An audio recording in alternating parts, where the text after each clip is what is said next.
ICU में जब patient सांस की मशीन पर होता है, फैमिली का सबसे बड़ा सवाल ये होता है कि क्या ये जिंदा है या ये मर गया है, क्या ये ब्रेन डेड है कि क्या ये कोमा में है।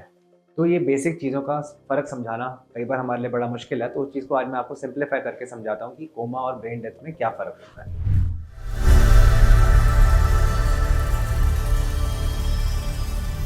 सबसे पहले हमें ये समझना है, कोमा एक रिवर्सिबल चीज़ है और ब्रेन डेथ एक डेथ डिक्लेयर कर दी गई है, वहाँ से रिवर्सिबल होना पेशेंट के लिए नामुमकिन है। तो अब हम बात करते हैं कि ये कोमा का मतलब ये है कि पेशेंट का होश कम होना।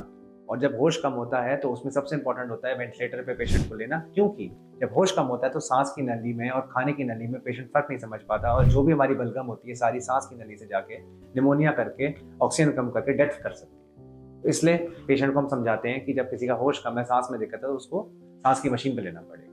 तब कोमा के मैं मुख्य कारण आपको बताना चाहूँगा कि कोमा के मुख्य कारण क्या होते हैं। कोमा के मुख्य कारण होते हैं, किसी को स्ट्रोक हो गया, रोड ट्रैफिक एक्सीडेंट हो गया, हेड इंजरी हो गई, क्लॉट हो गया, किसी को ब्रेन में इन्फेक्शन हो गया, जिसको ब्रेन की जो लेयर्स होती हैं उनको इन्फेक्शन को मेनिंजाइटिस एन्केफेलाइटिस बोलते हैं कुछ टर्म्स में, लिवर फेलियर, किडनी फेलियर, किसी को सब्सटेंस अब्यूज है, पॉइजन की वजह से किसी का शुगर ऊपर नीचे हो जाए, बहुत ज़्यादा ऑक्सीजन लेवल कम हो जाए, ये सब कोमाटोज के कारण है।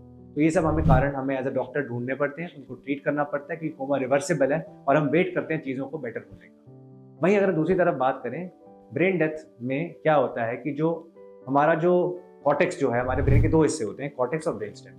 ब्रेन स्टेम वाला जो हिस्सा होता है, निचला हिस्सा ब्रेन के ऊपर सर्वाइकल स्पाइनल कॉर्ड के ऊपर होता है, तो वहाँ वाला हिस्सा जो है हमारा फंक्शंस, रेस्पिरेटरी फंक्शन और जो हमारा सांस लेने का तरीका, हमारे हार्ट रेट, हमारा बीपी, हमारा स्वॉलोइंग, हमारा वॉमिटिंग, हमारा सब कुछ ब्रेन स्टेम कंट्रोल करता है। और कॉर्टेक्स जो है वो हमारा बेसिकली सारा सोचने की क्षमता, मेमोरी, हमारी पर्सनैलिटी सब कॉर्टेक्स बनाता है। जब दोनों में दिक्कत हो जाए तो हम पेशेंट को ब्रेन डेड डिक्लेयर करते हैं। बट ब्रेन डेड डिक्लेयर करना इतना आसान नहीं है, उसकी कुछ पॉलिसीज हैं।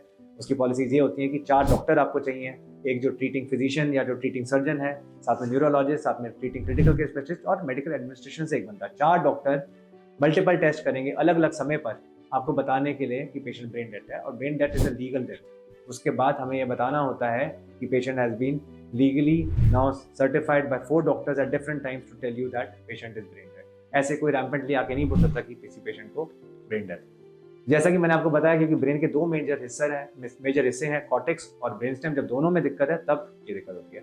हम जो कॉमनली रीजंस देखते हैं ब्रेन डेथ के, मैं आपको बताऊंगा। Road traffic accident, specially 2 wheelers वाले, इसमें जबरदस्त सीवियर हेड इंजरी हो जाती है और इतनी ज़्यादा हेड इंजरी होती है कि ब्रेन का कोई भी पार्ट फंक्शन नहीं कर रहा होता और कोई चीज़ रिवर्सिबिलिटी नहीं होती, तब हम ये ब्रेन डेड डिक्लेयर करते हैं। दूसरी बात मैं आपको बताना चाहूँगा कि ये आप अपने डॉक्टर से आप पूछ सकते हैं कि क्या मेरा पेशेंट कोमा में है, उसके क्या कारण है, कुछ रिवर्सिबिलिटी के चांसेस हैं, तो डॉक्टर आपको जो आईसीयू में होते हैं, जो ट्रीटिंग डॉक्टर्स होते हैं, वो आपको जरूर बताएंगे कि क्या उसका रीजन है।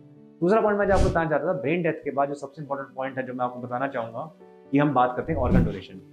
और कमाल की बात यह है कि ऑर्गन डोनेशन की जो डॉक्टर्स बात करते हैं वो बिल्कुल अलग डॉक्टर्स होते हैं जो ट्रीट कर रहे होते हैं, ताकि कोई बायस ना हो। और ऑर्गन डोनेशन के लिए हमारे पास टोशो एक्ट है और नोटो एक्ट है। National organ tissue transplant organisation की एक रजिस्ट्री होती है, वहाँ पे जो डोनर्स वेटिंग लिस्ट पर होते हैं उनको हेल्प मिलती है। मैं आपको बताना चाहूँगा कि जो भी अगर ब्रेन डेथ पेशेंट है, ऑर्गन डोनेट करता है, तो एक बार में 8 जाने बचा सकता है। मैं आपको बताऊँगा जो मल्टीपल ऑर्गन्स हैं, जैसे कि जो ट्रांसप्लांट किए जा सकते हैं, लंग्स हैं, लिवर हैं, किडनी है, पेनक्रियास है, ये सब चीज़ें, इवन कॉर्निया, एवरीथिंग, ये सब चीज़ें हैं जो कि डोनेट की जा सकती हैं। और ऐसे नहीं किसी को रैम्पेंट मिल सकती है, वो पहले डिक्लेरेशन होती है, वहाँ के टोशो एक्ट पे जाता है, टोशो से नोटो में जाता है। नोटो एक्ट जो वेटिंग लिस्ट पे जिनका नंबर ऊपर होता है उनको हिसाब से मिलती है, कोई डिसाइड नहीं कर सकता। बट उसमें एक होता है कि जो उसी हॉस्पिटल में जहाँ पे डिक्लेयर करा गया, एक वहाँ पर भी 1-2 ऑर्गन्स डोनेट किए जाते हैं, ताकि वहाँ पर भी जल्दी से जल्दी पेशेंट्स को हेल्प की जा सके। तो बेसिकली ये था।